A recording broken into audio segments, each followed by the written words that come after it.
শব্দটির উচ্চারণ নিয়ে আমাদের সমস্যা রয়েছে, বেশ বিতর্ক রয়েছে। সংক্ষিপ্ত আলোচনার মাধ্যমে সেই বিতর্ক থেকে আমরা বেরিয়ে আসতে পারি কি না সেটি অনুসন্ধান করব। দেখুন, এই শব্দটির দুই ধরনের উচ্চারণ প্রধানত আমি শুনে থাকি। একটি গোষ্ঠী মানুষ বলেন আবৃত্তি, এই শব্দটির উচ্চারণ। আরেক গোষ্ঠী মানুষ বলেন আবৃত্তি। আবৃত্তি আর আবৃত্তি দুটো তফাৎ বুঝতে পারছেন?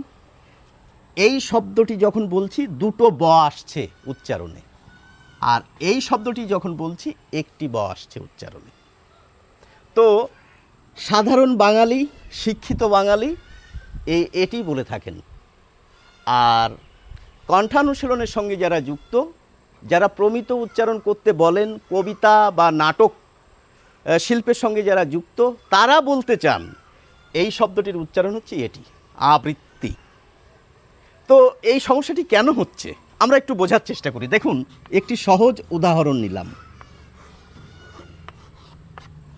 এই যে ময়া আকার তয় রি, এই শব্দটির উচ্চারণ কি? যদি এই শব্দটির উচ্চারণ আমরা লিখি তাহলে কীরকম হবে বলুন তো? ময়াকার তয় রফলা আমি আলাদা করে লিখলাম এইভাবে, মাতৃ। তো এই মাতৃ এভাবে বলি তো তা কি হচ্ছে বলুন তো?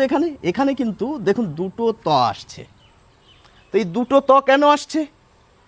এখানেও দেখুন দুটো ব এসছিল স্বাভাবিক উচ্চারণে। কেন আসছে বলুন তো?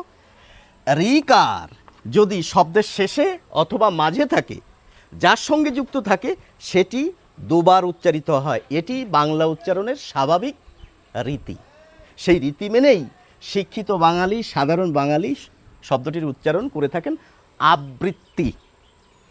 এখন ওই চেষ্টাকৃত উচ্চারণ যদি আমরা করতে চাই তাহলে বলতে হবে আবৃত্তি। তো এটা যেহেতু আমাদের অনেকে করতে বলেন, এটা শিখতে হয়, জানেন তো?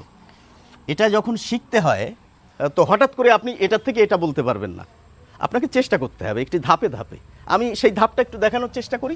দেখুন, এই যে শব্দটি বয়ের ই তয়ের হস্য ইকার, শব্দের প্রথমে রিকার থাকলে তার উচ্চারণ খুব সহজ, বৃতি। এবার এখানে একটি ত ছিল, তা তয় ত করে দিলে কেমন হবে? বৃত্তি। দেখুন, এখানে সেই বৃত্তি রয়েছে, তার আগে একটি আ লাগিয়ে দিন, তাহলে কি হয়ে গেল? এই শব্দটি হয়ে গেল আবৃত্তি। তাহলে সহজে কিন্তু আবৃত্তি উচ্চারণ করা সম্ভব। এই পদ্ধতি যদি আমরা এই বুড়ো বয়সে রপ্ত করার চেষ্টা করি, পারবো। তবে আমি আবার বলছি, এটি হচ্ছে বাংলা উচ্চারণের স্বাভাবিক রীতি, আর এটা হচ্ছে চেষ্টাকৃত ফরমাল উচ্চারণ। যাই হোক, আলোচনাটি আশা করি সকলে বুঝতে পেরেছেন। অসংখ্য ধন্যবাদ, ভালো থাকবেন।